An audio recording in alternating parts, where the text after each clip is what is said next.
welcome team to the school to invite your school, by the way. And para la Escuela de Arquitectura es un placer iniciar esta serie, este ciclo de conferencias donde la Universidad de Navarra, la Confederación de Empresarios de Navarra y el Centro Europeo de Innovación de Navarra, del Gobierno de Navarra, pone en marcha un ciclo un ciclo de conferencias dirigidos fundamentalmente a empresarios, emprendedores, futuros emprendedores, estudiantes de diseño, público en general, mostrando cómo realmente el buen diseño no solamente nace, sino que se hace y debe ser desarrollado a través de un proceso de emprendimiento. Sea un diseño de servicios, un diseño de moda, un diseño de producto, cualquier diseño necesita de ese factor de emprendimiento, de puesta en marcha, y además es un factor fundamental para el desarrollo de cualquier iniciativa económica hoy en día y en definitiva también de mejora de la calidad de vida de nuestros semejantes. La calidad de vida del entorno construido depende en gran medida de la capacidad de diseñar nuestros entornos. Además, este ciclo representa el fin último que la implantación de la carrera de arquitectura, de la carrera de diseño, el grado de diseño, todavía está la iglesia entre arquitectura y diseño, ¿no? la tendremos por un tiempo. La implantación del grado de diseño tiene procurando generar un tejido empresarial, un tejido productivo en torno al mundo del diseño y activar el que ya existe. En el fondo, esta es una de las grandes oportunidades que la implantación de este grado de diseño tiene, porque por su dimensión internacional tiene la capacidad de atraer a Pamplona a personas y instituciones, diseñadores de todo el mundo que puedan ser una referencia y que nos ayuden a desarrollar ese mapa, digamos, del mundo del diseño en nuestra comunidad. Y para hacer eso, realmente el personaje que inicia esta serie es Tim Karoleff. Tim Karoleff, él es profesor, se formó en la Universidad de Cincinnati, es profesor en la propia universidad, está vinculado y ahora también está dando clase en nuestra escuela. Él ha desarrollado su carrera personal, su proyecto empresarial en el mundo del diseño de producto, fundamentalmente en lo que él llama el Human Centered Design, en realmente poner en una línea muy contemporánea, poner el diseño en referencia directa con el ser humano, no solamente en aspectos funcionales de ergonomía, sino algo que va mucho más allá y que realmente hace de la actividad humana un centro de inspiración. Y esa actividad humana, además, teniendo como referencia el mundo de la naturaleza, que constituye para él otro de los soportes fundamentales de su diseño. Y sobre todo, moreover than this, the presence of Tim Karoleff here is important because Tim Karoleff belongs to this, belongs to our decision to launch a degree in design at the University of Navarre, when we were thinking how to develop this new degree in terms of communication, in terms of showing examples how designer, of how the design could change the life of our or the human life, we found that young designer from Cincinnati, from almost a place that a nowhere place or something like that, was developing a very sustainable, very consistent, and very interesting career based on that connection between human-centered design and nature as a basic element to develop a new product design. So this is the reason why we chose one of the designs by Team Karoleff to develop our first communication step in this new degree of design. And this is why we have chosen Tim to be our first speaker in this series of lectures. And as an example that somebody with a clear focus and entrepreneurship can develop a consistent career as a designer, and I suppose this is something that he can share with us this evening. So thank you very much, Tim, and thank you very much to Zain, to Zen, and to the University of Navarre for sponsoring this lecture and this event. Thank you.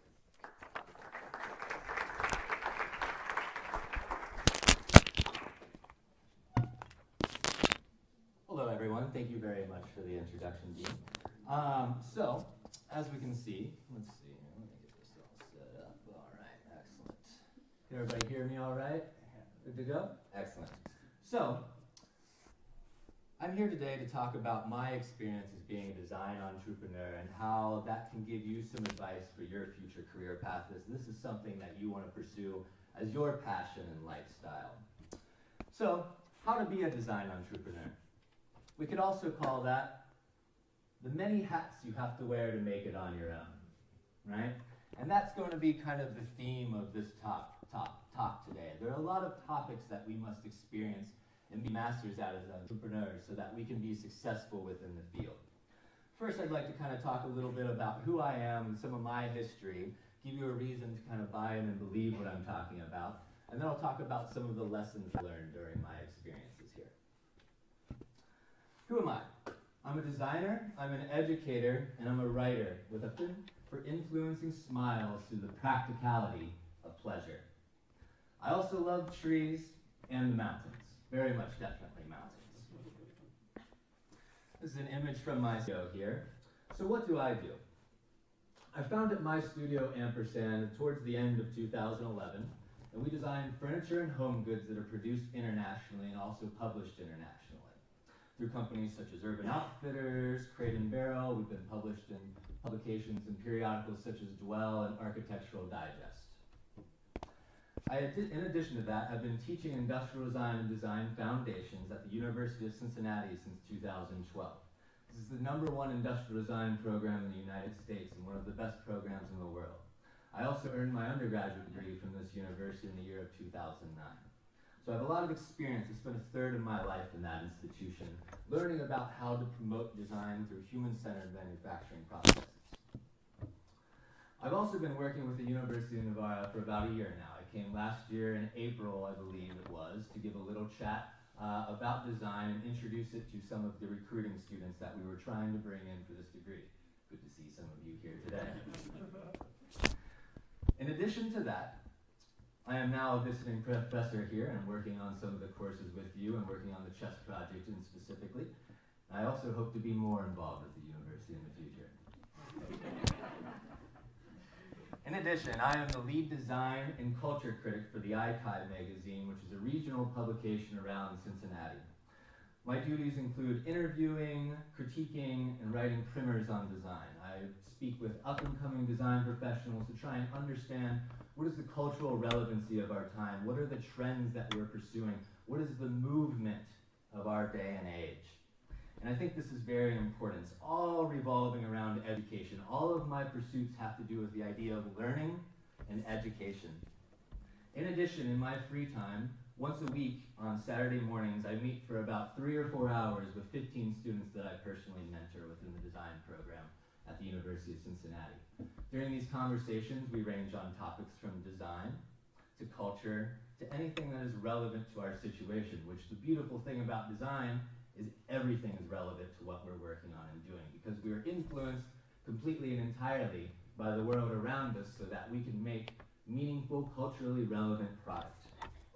I also work with 2 recent graduates that have, in their own way, founded their own design entrepreneur business, and I am helping to lead them and give them one-on-one advice on a daily basis. We share a studio space together, so I'm all about the continuation of education and a lifelong pursuit of knowledge.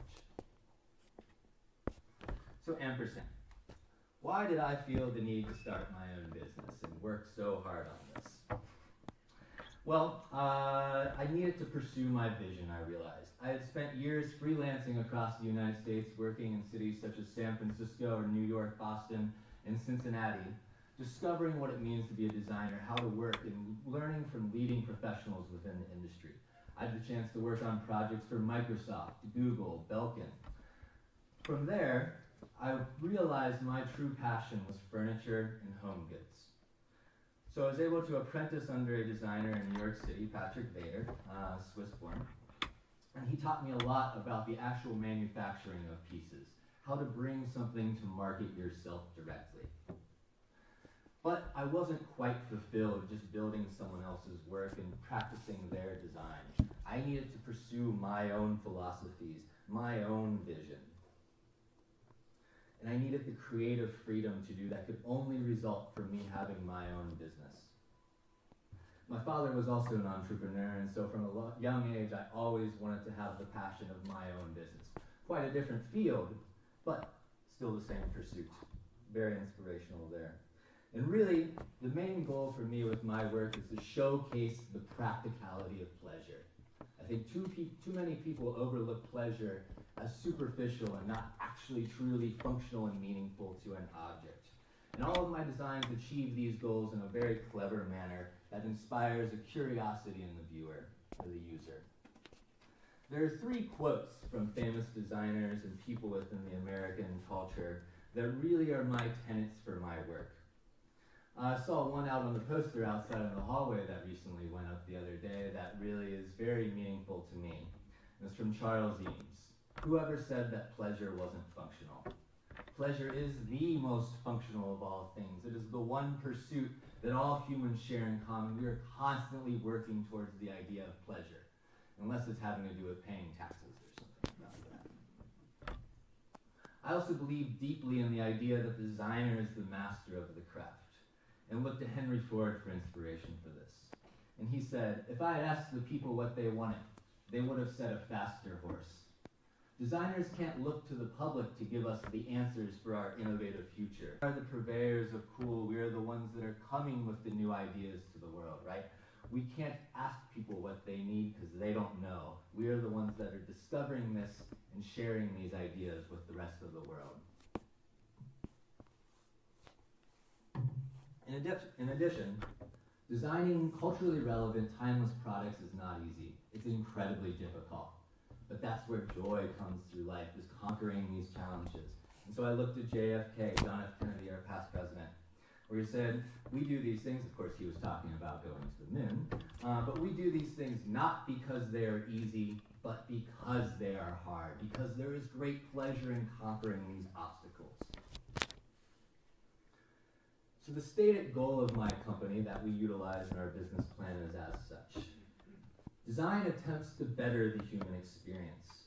By utilizing the principles of awareness and empathy, we can create pleasurable products that intrigue people on an emotional, subconscious level.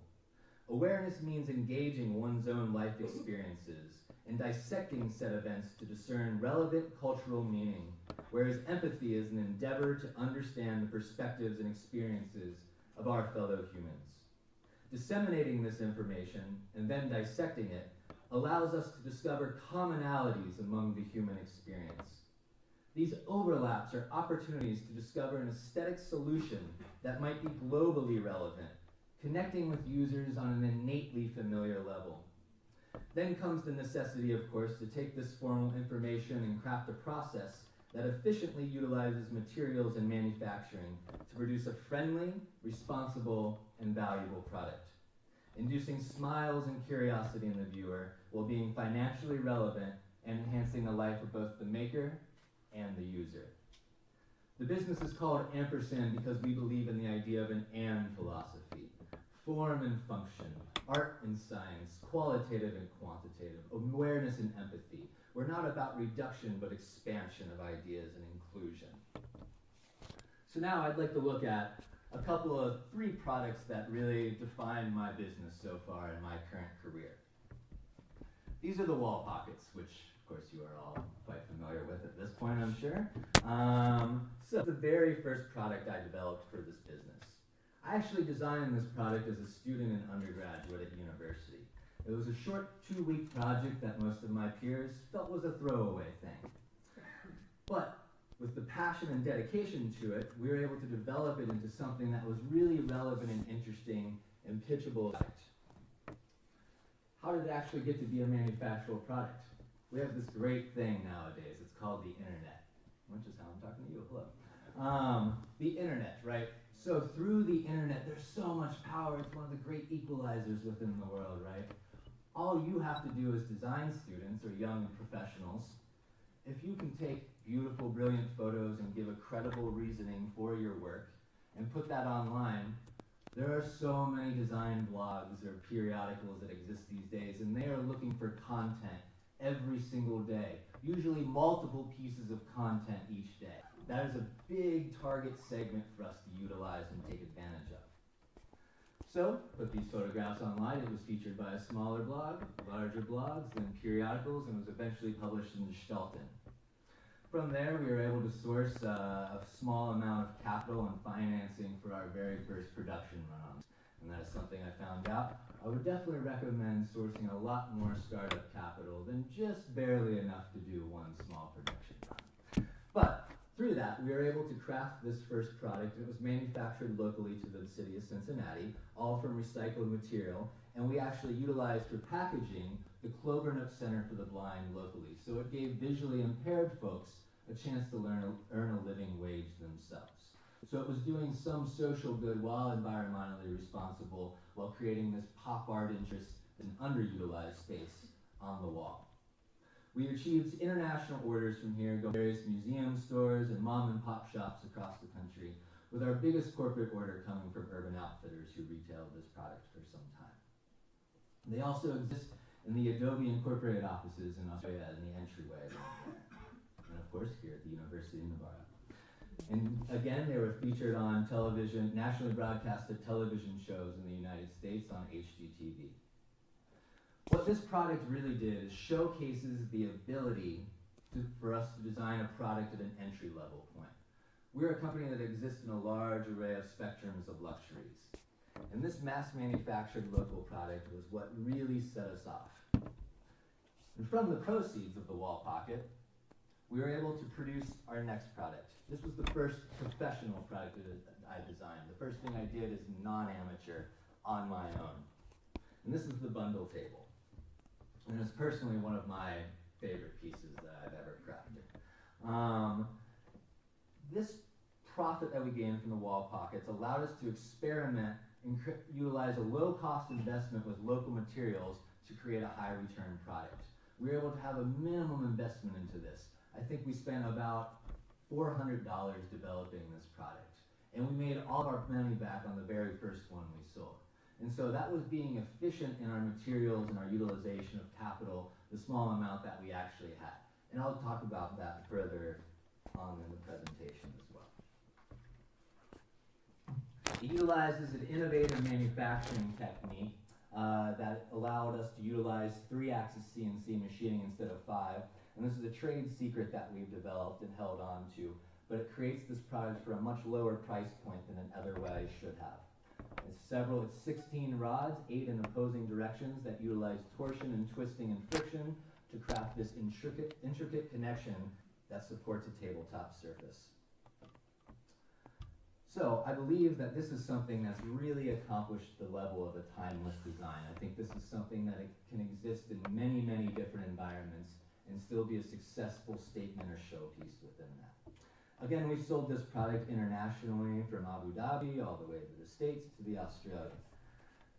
And this is our first product where interior designers and architects started purchasing this work directly for projects and putting it into offices such as Google and Under Armour, among others, within the United States.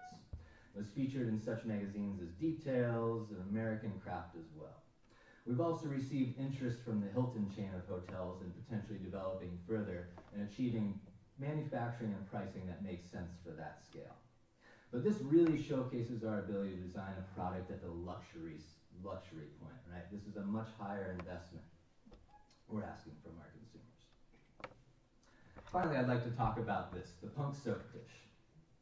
And so this is really, the other two interpretations were aesthetic solutions to maybe an underutilized space or an innovative manufacturing solution. This product is our first one that really solved a small problem that people encounter on a daily basis. When you are going and you are going to wash your hands at the sink and the soap bar is sitting there melting away in its puddle of its own goo, and you're, I'd rather not wash my hands than touch that thing, right? That's no good. That's not great. Hello?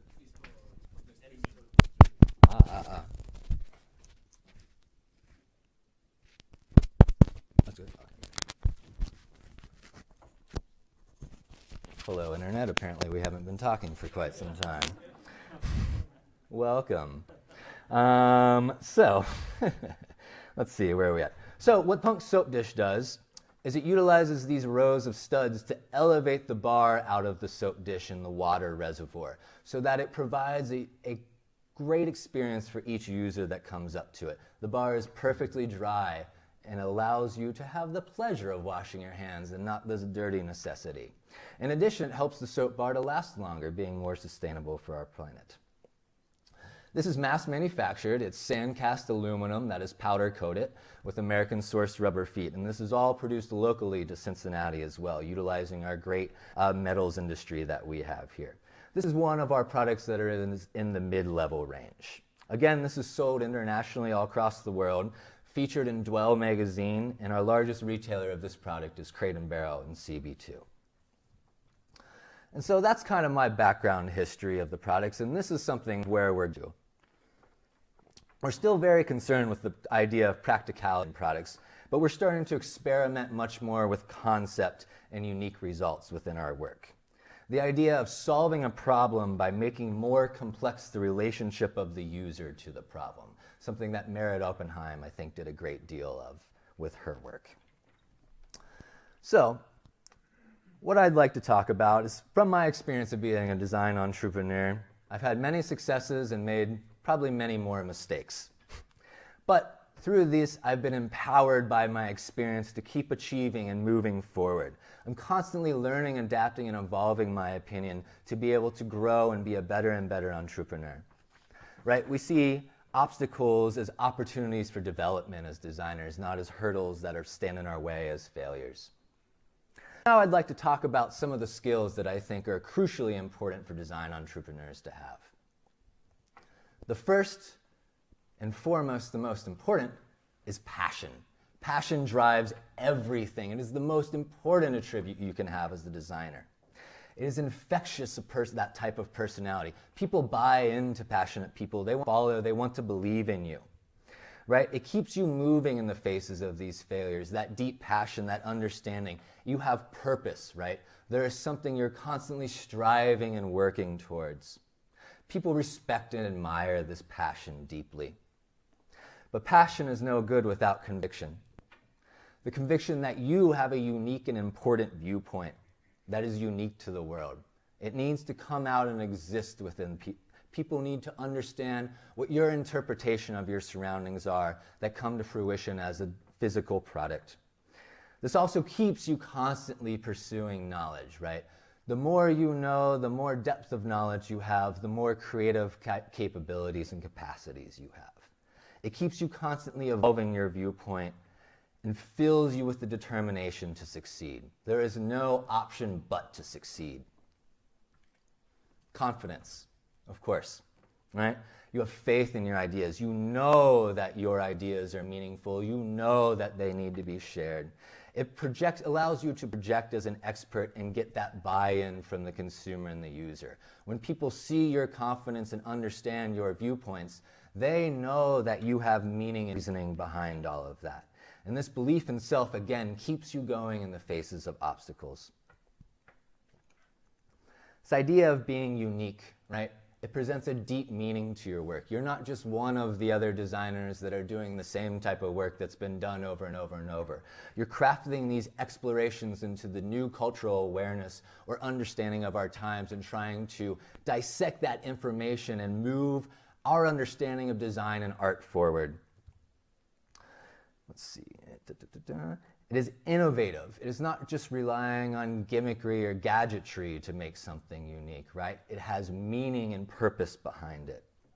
It also has a commonality and a theme that allows you, that emanates throughout all of your work and keeps you moving in the same direction. It has a lasting impact. It is memorable. People know who you are. They'll remember the words you spoke, the products you've made. And that helps out in terms of business and marketing because you are then very searchable. If you are unique, people can find you more easily and support your work more easily. This all requires constant effort, deeply committed hard work, right? Design is not just a job that you do 8 to 10 hours a day. Design is a lifestyle. It's what you think about from the moment you wake up to the moment you go to sleep. And then throughout the night as you dream, it is all about design in your career and how you can make the world a better place. What are your convictions that come through there? It is a lifelong pursuit of passion. This is your legacy and your work that is being left behind. You also must be quite opportunistic as a designer. You have to set yourself up through this hard work so that you can take any opportunities that come at you. You need to be able to take advantage when they come because they won't always be there and you don't know when those opportunities are going to present yourself. But through hard work and dedication and passion, you will set yourself up to be able to take advantage of when you get lucky. Because no one has ever been successful in the world without at least a little bit of luck, right? But if you haven't done the hard work and preparation to get yourself ready to take advantage of it when that luck comes, you will be left behind and that opportunity will be lost. And you cannot have that because you never know when that lucky strike is going to hit. You must always be prepared. Awareness. Constant awareness of the world around us. As designers, we're very concerned with what's going on. We're always searching and questioning what's going on. How was this podium manufactured? What were the intentional decisions that went into the crafting of this object? How might I do it? How might I change it? How could I do that better? How does the patterning of the bricks influence me, or the sun filtering through the leaves of a tree? What is that visual inspiration that I can latch on and maneuver with?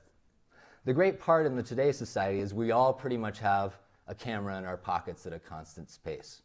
So whenever something intrigues us or captures our eye, we can record that moment and capture it and utilize that as design inspiration moving forward. We have this constant catalog of imagery that we're always referencing. We talk about design a lot as a curse or a disease. Once you start thinking like a designer, it's impossible not to think like a designer. You're always questioning everything, a lot of times to the annoyance of people that aren't designers. But that's okay. Keep pursuing and being persistent. Through this, we are constantly discovering these problems to solve. We're finding opportunities within the world around us that we can apply our vision and passion to make the world at least just a little bit better place. And that's where the necessity of empathy comes in. We need to be able to connect with users of all different stripes of life, different ethnicities or cultural backgrounds, right? The only way to get buy-in on our work is to design something that is culturally relevant, that speaks to the language of the time, right? We understand the present by referring to the past and looking forward to the future always. This gives us a deeper understanding of the human beings around us. We have a desire to help people as designers, right? We're always trying to make people's lives a little bit better. If you don't like people, you're probably not going to be a designer. You have this deep desire to make their lives better. And it's also important to be a trendsetter, right? To be able to synthesize those moments of popular culture into these meaningful moments or objects or products that we've crafted. We cannot afford to be followers as design entrepreneurs. We're not looking to follow trend, we're looking to craft it. We create what is the next thing, as Henry Ford talked about. As I said, we are the purveyors of cool. We're coming down from the mountain with these ideas to the people of these are the colors, the forms, and the ideals that are a cultural collection of our times and are moving forward with those. This is a result of the utilization of the awareness and empathy we have in the first. We're also resilient. Misspelling. We're also resilient, right? We have the ability to bounce back from mental defeats. Because as a design entrepreneur and a small business owner, it happens. Sometimes a lot. There are periods where things tend to just not be going your way. You're at the end of your mind, figuring out how you're going to get through the next week with the capital you have. But you keep pushing forward and pushing on and utilizing efficiently what you have to be able to move forward. And you conquer that obstacle, you find the next break, and you move forward and are successful. We learn from our failures and evolve from them. We have to have that mental stamina and fortitude to keep going in the face of defeat. Right? We see these as our opportunities for that growth. You also must be spiritual. You must be able to find the peace within yourself and your world, whatever that might be. Is it religion? Is it nature? Is it conversations with friends? Is it going on a walk? You need to take care of your mind and your body and soul so that you can be at peace to design beautiful work, right? I like to say that happy people design happy products that make happy people. No one wants to be around just a bummer. Right? This helps to keep us, and most importantly, it helps to keep us alive, right? We need to be healthy, we need to be eating and active and keeping moving towards our goals. This gives us our joy and our inspiration. When I go out to the mountains or the woods, I come back completely refreshed and ready to tackle my problems anew. Something more useful and direct is copywriting, right? We need to be able to write well and communicate our ideas not only effectively visually, but through the written and spoken word. This is our outward brand perception that people are going to have for us. It allows us to appeal directly to consumers and retailers and press. It is how we do our outreach. As a young designer with the very first product in Wall Pocket and others, we had to compile a long list of companies that we just cold called and reached out to directly without any other connection or contact with them. But because of the dedication and devotion to our writing and our approach there, we were able to convince them that our products were worth dealing with and selling and retailing. And that has grown into a great relationship with most of these people.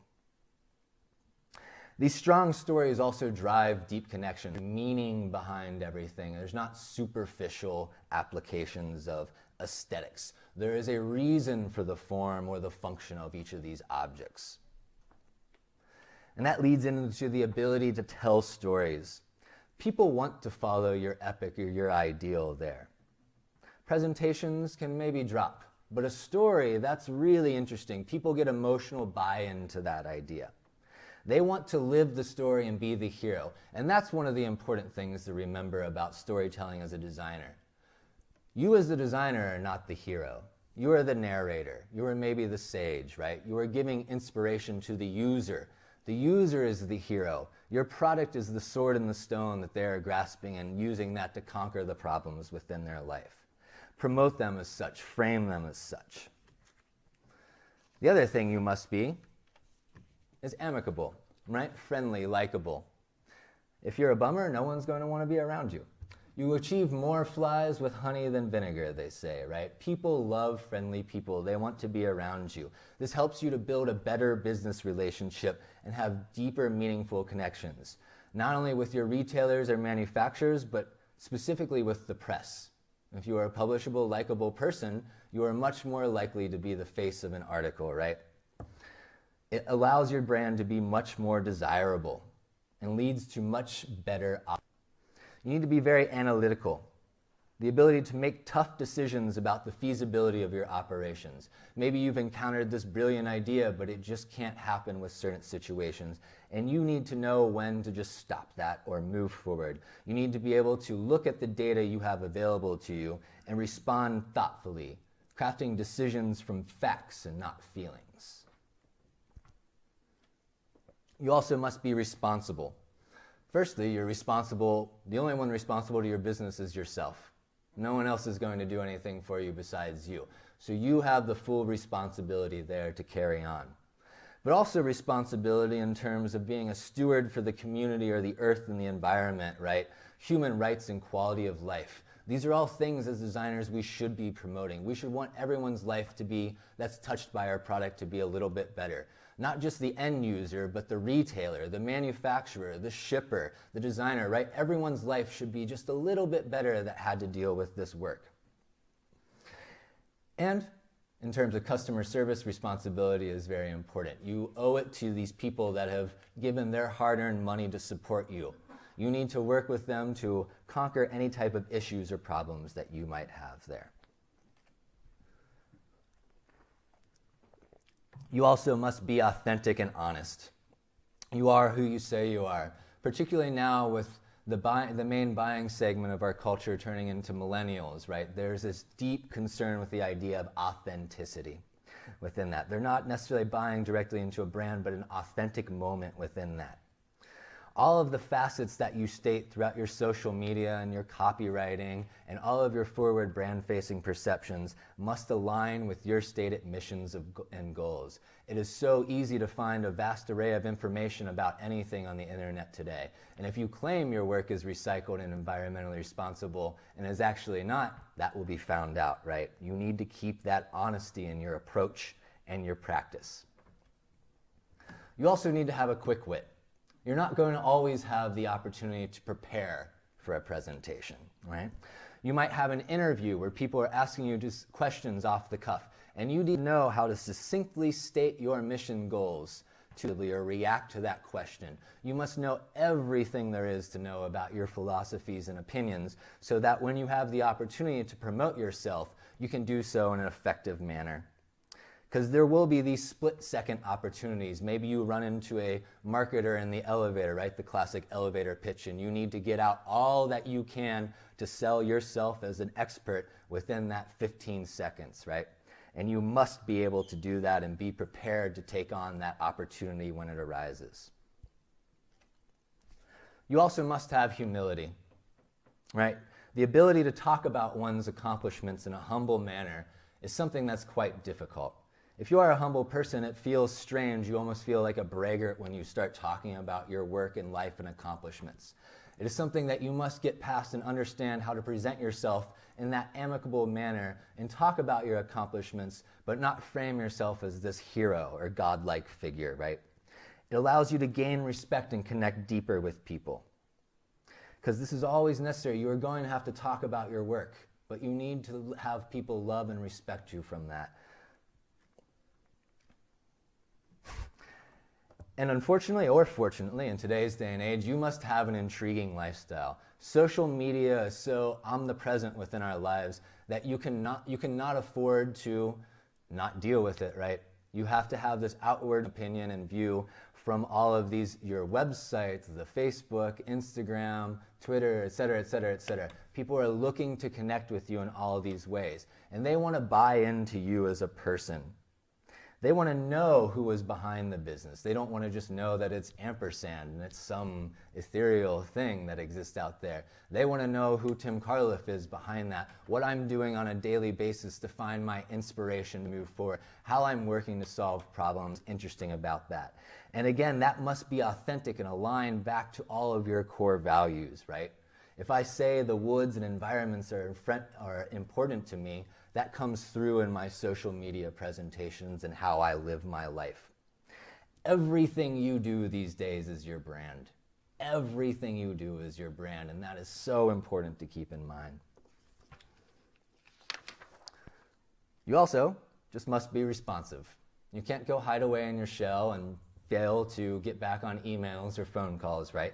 You're going to be receiving emails and requests for communications daily, and you need to stay on top of that because people respect these quick, honest responses and want to have this willingness to have a conversation with you and talk about your work. Be open and amicable because they will buy deeper into your brand and you will promote lifelong customers.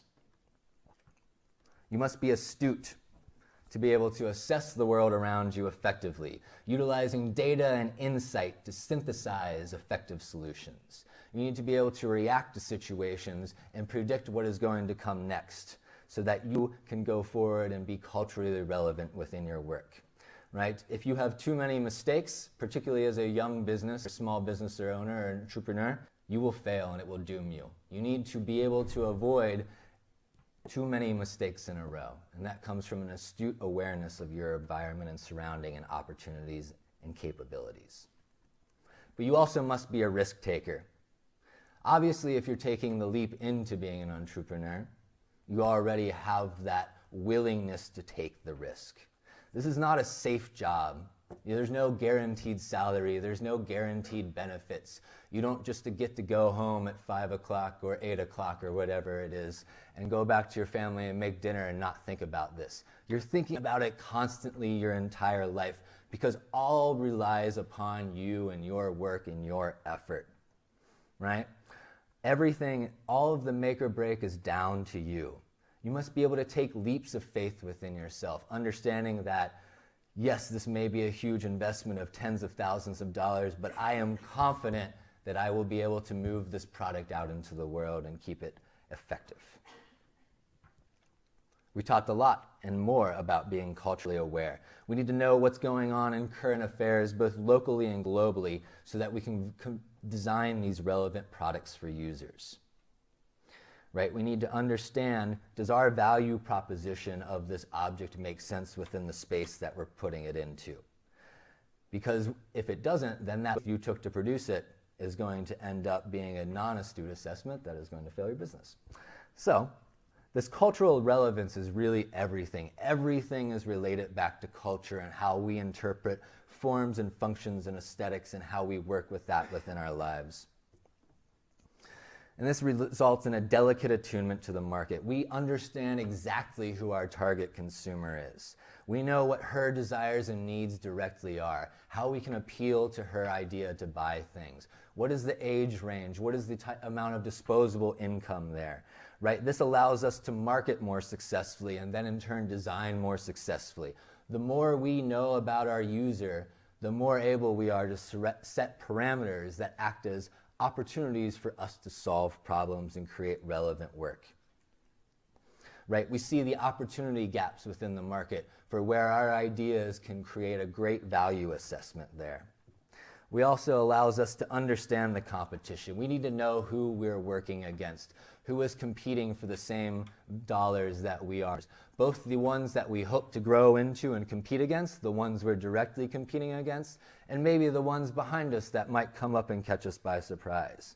But the more we understand who we compete directly and indirectly against, the better we can design for the market and see where the opportunities exist. This also gives us a blueprint for future growth. We understand that Charles Eames or Dieter Rams did this in his work, and that gives me a goal to strive towards about how I can utilize my ideas effectively to start to have as great an impact as maybe those two did. And we are relentless in this work, right? Nothing can stop us from achieving. You must have that idea. You can't waver in your conviction, right? We're always working towards our goals and our passions. It's always a hustle. We're always moving forward. And the more you do this and the more you practice being relentless and thinking and working constantly, the better you will get at it and the more it will become a natural part of your life. Something that's not really fun bookkeeping. It's terrible, it's not very fun, but you have to do it. Because again, no one else is there to do it. As a design entrepreneur, you are the lowest rung of the ladder and the highest rung of the ladder. You're doing the janitorial duties, but you're also doing the executive duties as well, right? And that is important. The great thing about bookkeeping, though, is if you stay on top of it, you'll be able to do it well and earn useful data that can enhance your decision-making moving forward, right? You are the lowest and highest rung. You are everything all of the time, and you can hire some contract employees, or maybe you utilize employees to help that. But I mostly pursue things on my own with some contract work as well. You get to do the really fun stuff, but you also have to do the tedious tasks. You have the full responsibility of this mission. And that's another idea, with the idea of framing tasks that you are taking on. If you look at something as, I get to do this, as opposed to, I have to do this, that encourages you so much more subconsciously and consciously. This is a great opportunity to be able to pursue your own work. You don't have to keep the books, you get to keep the books because you're earning this data that you can react to make even greater and better products moving forward. You also must be efficient, right? You can't waste your money, especially when it's tight. You need to be able to make the most with the least and utilize all available avenues for your success. Part of this is successful time management, understanding when to work at various aspects of the field and position. I also believe it's incredibly important to be active in the field outside of design, and I don't mean directly outside of design, but with teaching or writing or any of these volunteer opportunities or service work, right? It helps to round out philosophies completely and give you greater knowledge and insight to what you truly believe about things. It lends you credibility. People believe in you more if you can say, I've helped to learn and understand and educate students moving forward. That gives your opinion much more value and weight. And not only that, but helps you develop it even further. And is also very enriching for yourselves as well, which helps to keep you in that healthy spiritual mindset. And again, opens up more opportunity for you to develop into.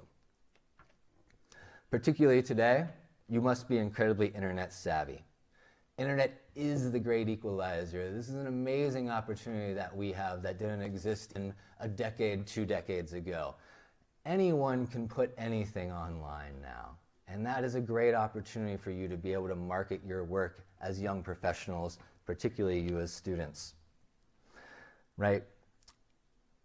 But you must be able to stand out from the crowd through your utilization of the internet, right? Because anyone can put anything up there. So there is a lot of static going on in that space. So how do you understand and move forward with your own work, right? And again, utilizing social media very effectively as part of that.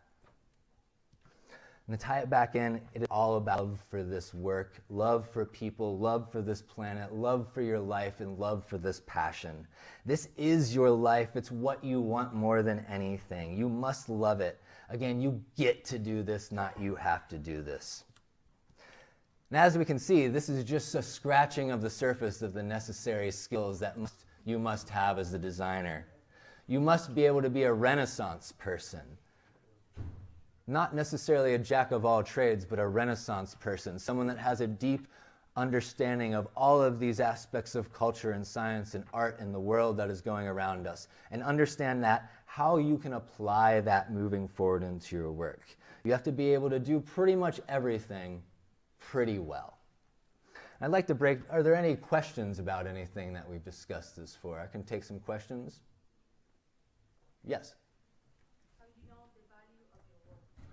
How do you know the value of your work? That is excellent. So that comes from an awareness of what is going on in the market, both the past, the present, and the future. The more I understand about what exists in the world, what products are being marketed and bought successfully, the more I can design effectively to that, and I can craft an object that has meaning. Is there a reason behind it? Is there purpose? Or is it a superficial gimmick? Is it just something that looks this way because it was maybe pretty? Or does it actually solve some type of underlying problem that gets at a deeper cultural awareness? And it's something that all is developing and having confidence in your perception of what value is. the more you believe in yourself and understanding that these ideas I've looked at these past precedents, right? The more you understand design history and art history and what has been successful in the past, the better you are able to move forward and design successful products that nod to that but have an eye to the future. Thank you.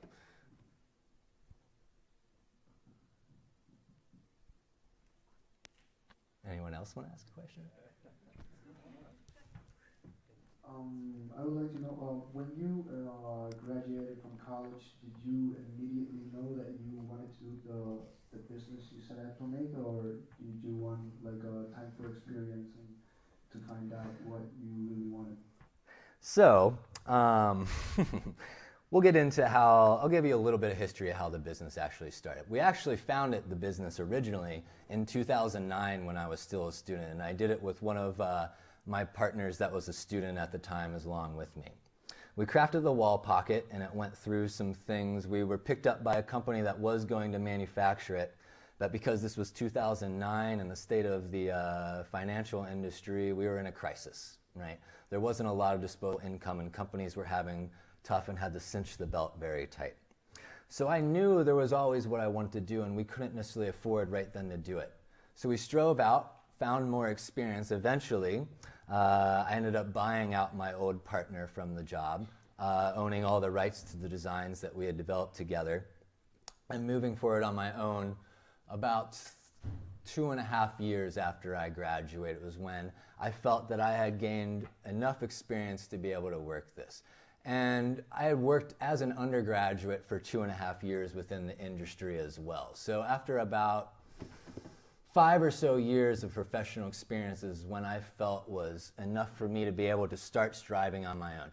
And maybe I was a little anxious and went at it a little too soon, but my passion was unbridled and I couldn't be held back anymore. I just had to go pursue my own ideas and thoughts.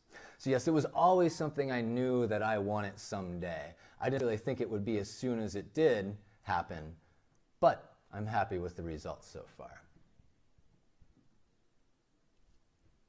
You talk a lot about how passion is really important in this industry, but do you have like any, was there ever a time in your life where you felt that you had to break away from that passion in order to create a compromise, for example? Or was there ever a time when you knew that sometimes too much passion was not the right thing? So the times when I found that problematic were mostly when I was working for other companies because I felt restricted within my passion. When I'm running my own business, it allows me to really directly pursue whatever I want. There are none of these restrictions, and I think part of what being successful as an entrepreneur is being able to get passionate about whatever you must do as a task to accomplish. So it's not necessarily always getting to do the things you want to do, but finding love in the things that you have to do. Thank you.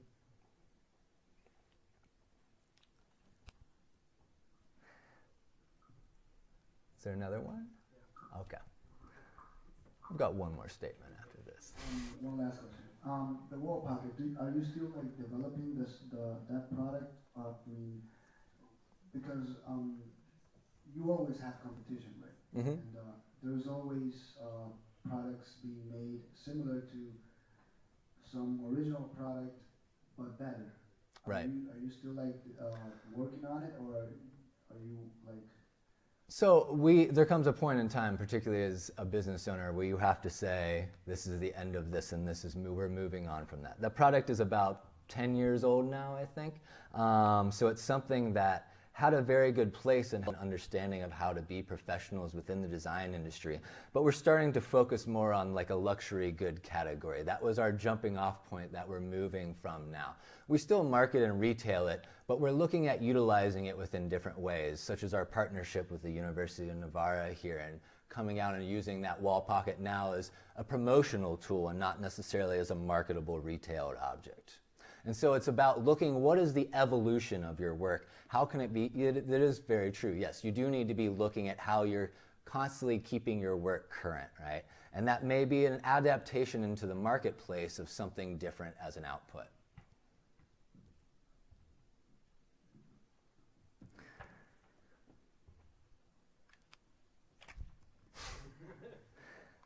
What I would call for you to do, hopefully you feel a little empowered by this, right? I want you to act and achieve your dreams. Like we said, the internet is the great equalizer. Now more than ever, action is rewarded with results. The great tapestry of life must be woven. Be the maker, not the made. Now go, follow your passion, your love, your life, and create. Thank you very much.